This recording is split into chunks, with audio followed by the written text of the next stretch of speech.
Chaque matin, à la même heure, une fillette marchait seule dans les rues, escortée par 5 bergers allemands silencieux.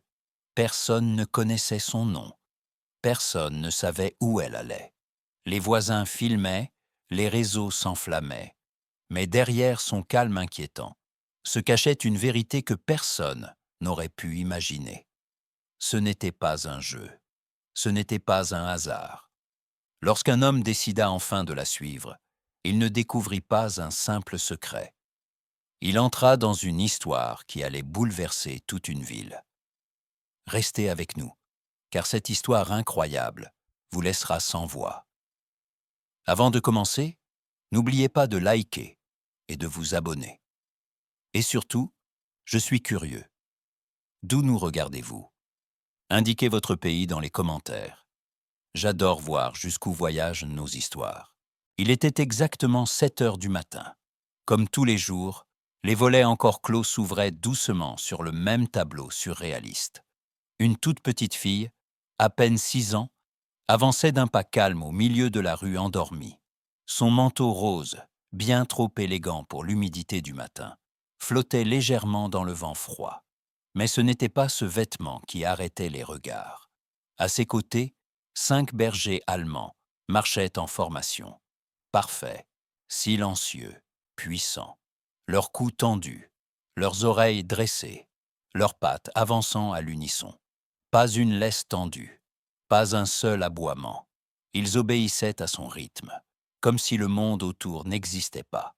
Sur les trottoirs, derrière les rideaux entr'ouverts, les voisins retenaient leur souffle. Certains filmaient en cachette, d'autres chuchotaient. Où sont ses parents? Comment une gamine peut-elle contrôler ses chiens? Tu crois qu'ils sont dressés?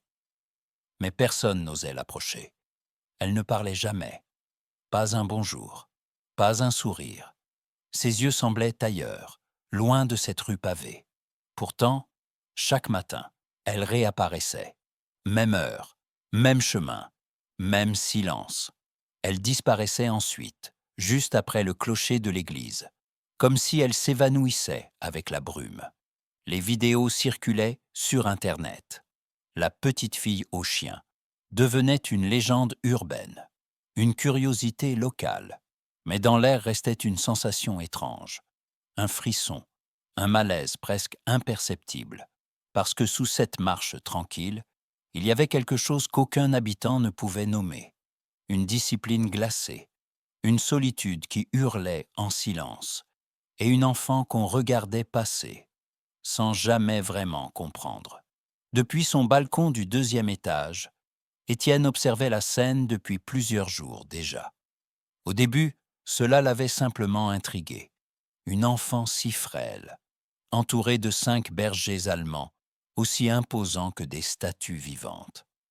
Mais plus il la regardait passer, plus quelque chose en lui se réveillait. Une sensation qu'il connaissait trop bien. Un vieux réflexe de journaliste qu'il croyait enfoui depuis sa retraite. Chaque matin, il se levait avant le soleil, préparait un café brûlant et attendait.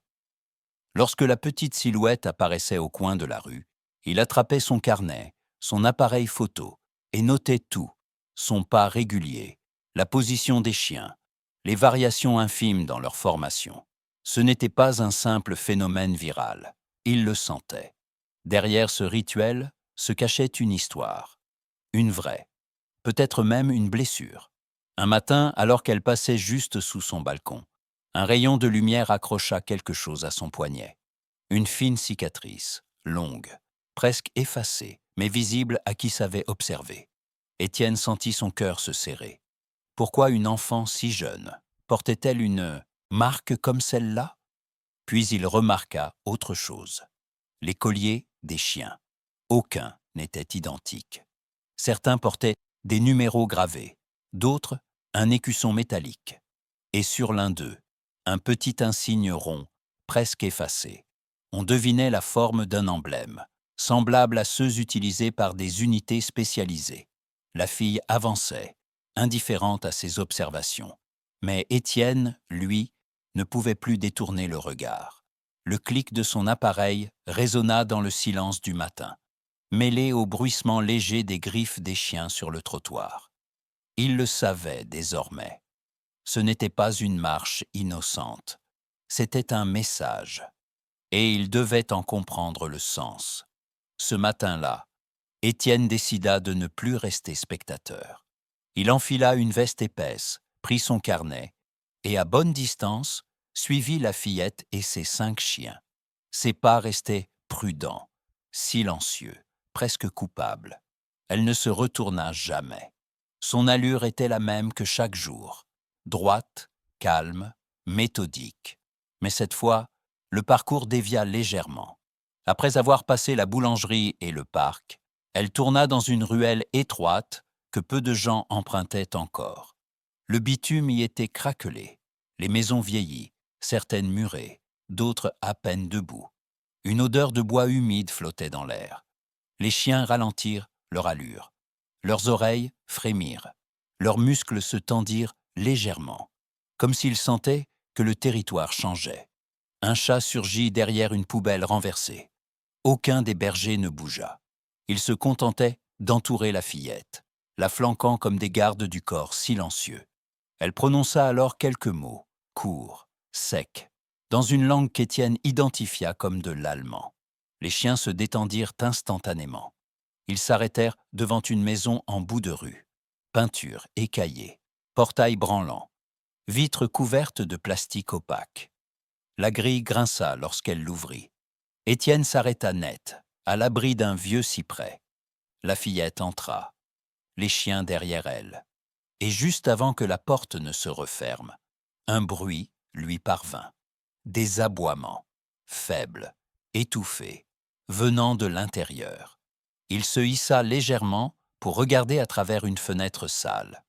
Là, entre des couvertures froissées, il aperçut des gamelles, des sacs de croquettes entassés et une veste militaire suspendue. Ce n'était pas un simple foyer. C'était un refuge, un endroit entre deux mondes. Et elle était au centre de quelque chose que personne n'aurait pu imaginer. Le calme du matin fut brisé par un grondement brutal. Un vrombissement sec, violent, déchirant l'air. Étienne, à demi dissimulé derrière un arrêt de bus, leva brusquement les yeux. Un motard, visière abaissée, roulait bien trop vite pour cette rue étroite. Il riait, inconscient, sa moto filant à ras du trottoir, et droit devant lui, la fillette et ses chiens. En une fraction de seconde, les bergers se mirent en mouvement. Comme un seul être, ils formèrent un mur autour d'elle. Le plus grand bondit en avant, gueule entr'ouverte, croc visible. 2 autres se placèrent latéralement, prêts à encaisser. Les pneus hurlèrent. La moto dérapa, glissa, heurta une poubelle métallique dans un vacarme assourdissant et finit sa course contre un mur. L'homme tomba lourdement, grogna. Mais c'est le silence après qui glaça Étienne. La fillette n'avait pas bougé. Entourée de ses chiens, figée. Étienne accourut, mais aussitôt, 5 regards se braquèrent sur lui. Un seul pas de plus, et il sentait que les crocs parleraient. « C'est bon, murmura-t-il, les mains levées. La petite posa alors une main sur le cou du chien de tête. Sa voix était douce, presque inaudible. « Bravo, tu as bien fait. » Étienne fronça les sourcils. Bravo. Ce nom, ce ton. Ce n'était pas un surnom affectif. C'était un appel de code, un mot utilisé en mission. Il aperçut ensuite, sous la manche déchirée de la fillette, une deuxième cicatrice. Longue, nette, ancienne. Ce n'étaient bon pas des chiens de compagnie. C'était une unité. Et elle était leur chef. Ou peut-être leur mission. Le lendemain, après le départ silencieux de la fillette et de sa meute, Étienne revint discrètement sur les lieux. Le soleil était à peine levé. L'air froid sentait la terre mouillée et la peinture écaillée. Il longea la clôture, contourna les herbes folles et s'approcha d'un vieux cabanon accolé à la maison. Une lourde porte grinça lorsqu'il la poussa. À l'intérieur, des sacs de croquettes vides, des laisses usées, des fioles de désinfectant pour animaux. Une odeur persistante de shampoing canin et de médicaments flottait dans l'air figé. Mais ce fut une trappe, dissimulée sous une bâche et partiellement couverte de boîtes, qui attira son attention. Il retira les cartons avec précaution, fit glisser le loquet et descendit lentement les marches étroites. Chaque marche gémissait sous son poids. L'humidité s'infiltrait dans ses chaussures. Puis la lumière de sa lampe torche balaya la pièce. Ce n'était pas une cave, c'était un sanctuaire. Les murs étaient couverts de photos, certaines jaunies, d'autres plus récentes. On y voyait un homme en uniforme, toujours entouré des mêmes bergers allemands. Sur une commode, des médailles reposaient dans des boîtes ouvertes. Et au centre, un coffre en bois portait une inscription gravée. Daniel Morel, Unité, K9. Étienne resta figé. Sur une photo renversée, il reconnut la fillette, plus jeune, dans les bras du policier. Il comprit tout à cet instant. Ce n'était pas un hasard, pas une fantaisie d'enfant. Elle continuait ce que son père avait commencé. Dans ce silence épais, il sentit une boule lui remonter à la gorge. Ce n'était pas une histoire de chien. C'était une histoire de fidélité, de perte et d'amour qui refuse de mourir. La camionnette blanche s'arrêta lentement devant la vieille maison. 2 hommes en descendirent, en uniforme. L'un tenant un dossier, l'autre ajustant une sangle contenant un fusil hypodermique. Étienne, dissimulé derrière une haie de l'autre côté de la rue, sentit sa gorge se nouer. Il savait ce qui allait se passer. Et il savait qu'elle n'était pas prête. Le portail gronda en s'ouvrant. Et aussitôt, l'air vibra. Un grondement sourd, profond, ancien. Les 5 bergers surgirent un comme des ombres, se plaçant devant la clôture. Leur posture était sans équivoque. Défense, pas attaque. Museau froncé, pattes ancrées, regard fixe. Une formation de combat. Une unité. Le plus grand, Bravo, s'avança d'un pas. Croc visible, mais sans franchir la limite. Le plus jeune des agents s'arrêta net. Il protège. Pas de doute, dit-il à voix basse. Pas des chiens errants, des professionnels. Alors, dans l'embrasure de la porte, la silhouette frêle de la fillette apparut. Son manteau rose paraissait plus terne que d'habitude. Son visage était pâle, tendu, mais sa voix, elle, était ferme. Stop. Les chiens reculèrent aussitôt, dociles, formant un demi-cercle autour d'elle. « Tes parents sont là, petite ?» demanda l'un des agents. Elle secoua la tête. « Il n'y a que nous. » Un silence. « On reviendra demain, avec les services sociaux », ajouta l'autre, la voix hésitante. Les yeux de la fillette brillèrent de larmes. « S'il vous plaît, ne les prenez pas. Ils sont tout ce qu'il me reste. » Derrière la clôture, Étienne serra les poings. Il ne pouvait plus se contenter de regarder. Demain, il devrait choisir. La nuit tomba avec une violence inattendue. Le vent hurlait entre les immeubles, frappait les volets, arrachait les feuilles, comme s'il cherchait à réveiller quelque chose. La pluie s'abattait sur la ville, comme un cri retenu trop longtemps. Depuis sa fenêtre, Étienne sentit une alarme intérieure résonner. Quelque chose n'allait pas. Il attrapa sa lampe torche et courut dans la rue déserte, la tempête le giflant à chaque pas. Lorsqu'il arriva devant la maison, le portail battait dans le vent. Les éclairs illuminaient, par à-coups, la façade fissurée. Il poussa la porte, mais elle était verrouillée. Un coup d'épaule, puis 2. Elle céda enfin. L'air à l'intérieur était saturé de froid, de boue et de peur. Sa lumière tremblante glissa sur des couvertures détrempées, des gamelles renversées, et un corps immobile. La fillette était là, allongée sur le sol, enroulée autour de Bravo. Son manteau rose était trempé, ses cheveux plaqués sur son front. Les autres chiens restaient tout près, gémissant doucement, veillant. Étienne s'agenouilla, vérifia son pouls. Faible, mais là. « Ça va aller », murmura-t-il. « Tu n'es plus seul. » En voulant la couvrir, il fit tomber un cadre posé à côté. Il le ramassa. Une photo. Un homme en uniforme, le regard fier, tenant dans ses bras la même enfant. plus jeune.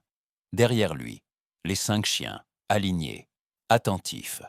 Au bas de la photo, officier Daniel Morel. Unité K9.